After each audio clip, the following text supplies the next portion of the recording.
Hello, everybody. Welcome to another episode of Find Your Model Health, the official podcast for those looking to optimize their long term health and weight goals and understand how their body really works. I am your host. I'm Shmaine Linney. I'm a fitness and nutrition expert, biohacker, and certified iridologist, and I am very happy to have you back with me for another episode on this cool October afternoon in 2021, just so we have a timestamp. So we're looking at soy lecithin this week.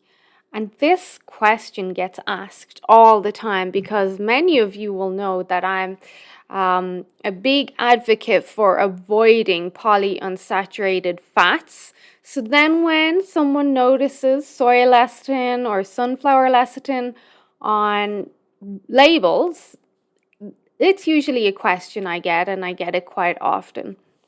But before we get into this topic, I must remind you that the information in these podcast episodes is for informational purposes only and should not be taken as medical advice. Please consult your health practitioner before making any lifestyle changes.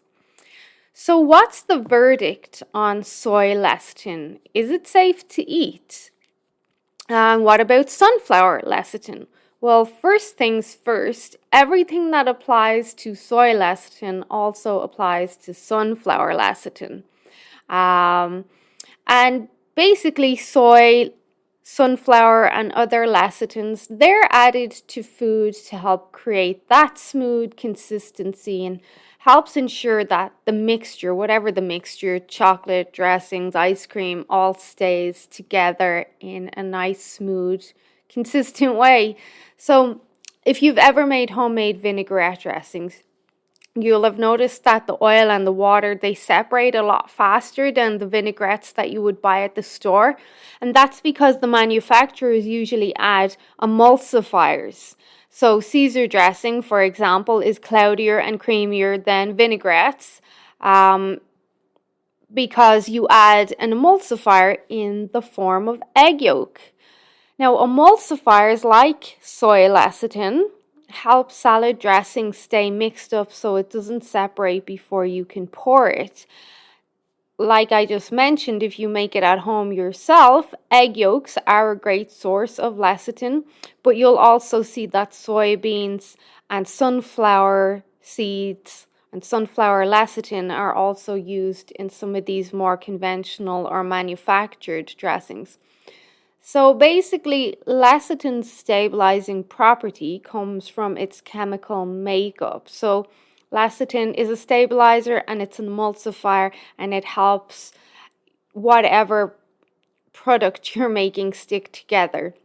And it comes from the chemical makeup where it's composed of fat-soluble compounds on one end of the molecular structure and then water-soluble compounds on the other.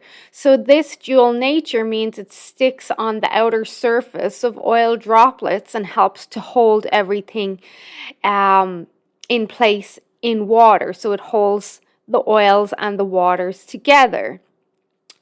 Emulsifiers, they keep things nicely mixed together. So it's not just oil, but also oil and air, or oil and sugar, or oil and cacao butter, or sugar and cream, and all these other mixtures.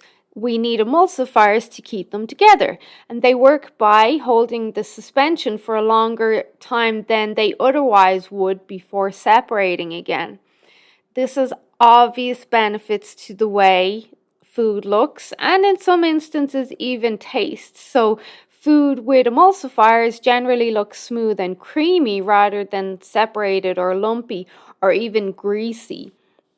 And emulsification also has some flavor benefits, and because in many instances it can help slow down chemical decay, there may be potential for enhancing or at least prolonging the nutritional profile of whatever that food is. So, if you've ever tried to make mayonnaise at home yourself using egg yolks and oil, You know that the egg yolk is essential for keeping the air and the oil mixture stable, which helps make your mayo nice and thick and creamy and luscious. Now, without the egg yolk, though, you'd find that, yeah, you can whip some bubbles into your oil, but they won't hold. They won't stay for very long. So that's that emulsification process. And so many foods contain some sort of emulsion in it. My favorite, of course, is chocolate, especially Purdy's chocolate. And chocolatiers discovered that making chocolate, in order to make it smooth and flowy enough to pour into molds and different shapes, they had to add an emulsifier.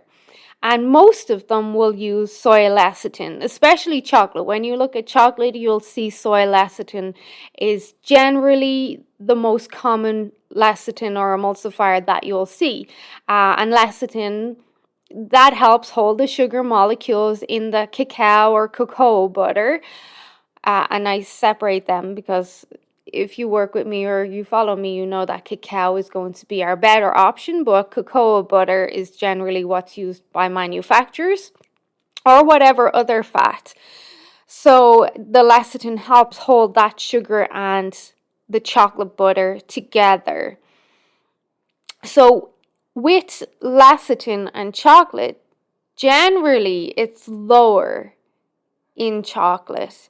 And then generally, even again, the lower the sugar in the chocolate, the lower the lecithin in the chocolate, and vice versa. The higher the sugar, the higher the amounts of lecithin that's used. And this is good news for us, especially for me and my clients, because we love high quality dark chocolate, like raw chocolate or 100%, anything 80% or above. And because 80% or above is very high in fat and almost void of sugar, so if you get 100% dark chocolate or raw dark chocolate, there will be no sugar in it. It will just be a fat. And that means, and you'll see this on the label, that there will be no soy lecithin or any sort of lecithin in it. And even up to 80%, there will be no lecithin in that chocolate. So that's good news for us who love dark chocolate. But then we understand that when we do have treats like Purdy's or whatever other chocolate it might be, that there's a higher likelihood that that is going to have some lecithin.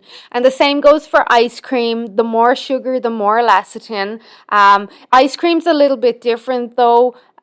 If you get a really good high quality ice cream, chances are that their lecithin is going to be from egg yolks and not so much from soy. And that helps your ice cream to stay smooth and creamy, which obviously is very important for us. All of us ice cream and chocolate lovers, we appreciate the quality of these foods. So the question then is lecithin bad? Soy, sunflower, and other what we would call high PUFA or high polyunsaturated fatty acid seed-based lecithins, they're not great overall. Anything that's polyunsaturated or what we would call a vegetable oil or a PUFA, they're not great overall. And if you follow me, you know that's one thing I'm really adamant about, is avoiding these vegetable oils as much as possible. And the reason it's not great is, especially when we look at these lecithins, that anywhere from 40 to 60% of the fatty acids in soy lecithins are polyunsaturated, and therefore they are prone to oxidizing and breaking down into toxins like 4-hydroxynonenal, among other toxins that will get stored in your fat cells and cause a lot of trouble. And they will even, these fats can even start breaking down and oxidizing in storage. So it's not just once they enter your body. And of course, our body fat accumulates toxins and polyunsaturated fatty acids. as not just as a storage site, as a survival mechanism as well, because these are poisons and your body doesn't want poison running around, so it pushes them into fat cells, and then the fat cells become toxic, and then we see more cellulite, we see more obesity, we see more diabetes, and that's just the mild end of the spectrum. It can get a lot more severe. So if you can, as much as possible, I always say that with my clients, as much as possible, avoid soy lecithin. But it is pretty much everywhere. And really, the dose does make the poison. I speak about hormesis a lot. I've done a video on it, that a little bit of poison is okay because it keeps your immune system sharp and on its toes and keeps your body recognizing what might be a poison, but too much is obviously a problem. So we can handle a tiny bit of even very toxic chemicals. So it might not be, I don't feel it's necessary to avoid every single product listing soy lecithin because the amounts vary so much. And on the label, you'll see some products contain very little amounts, which then, of course, begs the question, how much soy lecithin are there in these products? And the answer is it really depends on the products. Like I mentioned, with the chocolate, the higher the fat in the chocolate or the higher the chocolate percentage or cacao percentage, the less sugars in it, so there's going to be less chance that there's lecithin in it. And even at that, the food with the most lecithin generally is mayo or these dressings. Most mayo these days contains soy or sunflower lecithin, even though I encourage my clients to move more towards a healthier option. So like manufacturers of products like Vegan-A's, they like to claim that their mayo is healthy because apparently soy lecithin is healthier than egg yolks, but obviously we know that's not true because for most people, eggs are one of the healthiest foods on the planet. And we know that polyunsaturated fatty acids are poison for us, not just our fat cells, but all cells, including our brain cells. So mayo made with soy lecithin, it would contain about 2 ounces per quart, 6% of the concentration by weight. So a 10-ounce salad dressing made with soy lecithin would contain about the same, roughly 6% concentration of that. Whereas chocolate, which is good news for me and all you other chocolate lovers, on the other hand, chocolate, if you're getting, like I said, those really good quality dark chocolates, there will be no soy lecithin in it at all, like zero. It won't even be listed. It just won't be there. But if you're going with those chocolates that are more of a treat, even then, they contain much less soy lecithin than Vegan-A's mayo or some other dressings. So there, even our treats, like even Purdy's or a Snickers or whatever, they're still somewhere around 0.4%. According to research, which would be about right. And even many of the more like boutique brands like Godiva and I can't even pronounce the other one, Ghirardelli, they don't use a lot of soy lecithin at all, and even some of their products have no soy lecithin. So it's almost negligible in chocolate. So chocolate's not something that we stress. And if we're only having it once a week, maybe twice a week, that's where we get that hormesis, the doses in the poison. So a tiny bit of poison is more beneficial is not more, but it's actually beneficial for us. So here's my bottom line, and of course I'm going to say this, chocolate is okay. So chocolate, it's almost negligible, but for everything else, we want to kind of avoid it where we can, but at least approach the product with some sort of caution and understand. So the bulk of other foods high in soy lecithin, they're avoided as much as possible. And also, these types of foods, they generally are very high in sugar or loaded with other vegetable oils like sunflower and canola oil. So if really health is your goal, then it's going to be essential to avoid these foods with these toxic polyunsaturated fatty acid seed oils. And that's usually the first thing that I'll recommend to a client is we want to avoid vegetable oils as much as possible. And yes, that does include margarine and shortening. So avoiding most of the mayos, although there are some good ones now that will use eggs in them. And then salad dressings, they most likely are going to contain significant amounts of soy lecithin. And then also another one would be like cookies or certain conventionally made from cupcakes and Twinkies and Tootsie Rolls and stuff that come from these bigger box stores. They're going to have higher amounts of soy lecithin. If you're only having it once a week, that's not going to be a big deal. Don't stress over that. But if this is a regular thing and you're seeing issues with diabetes and obesity and fatty liver and lots of cellulite and edema in your legs and stuff, then this would be the direction that I would look. And also, if you have an allergy to soy protein, that's a different story. Depending on the severity of your allergy, you may need to avoid soy lecithin completely altogether. That really depends.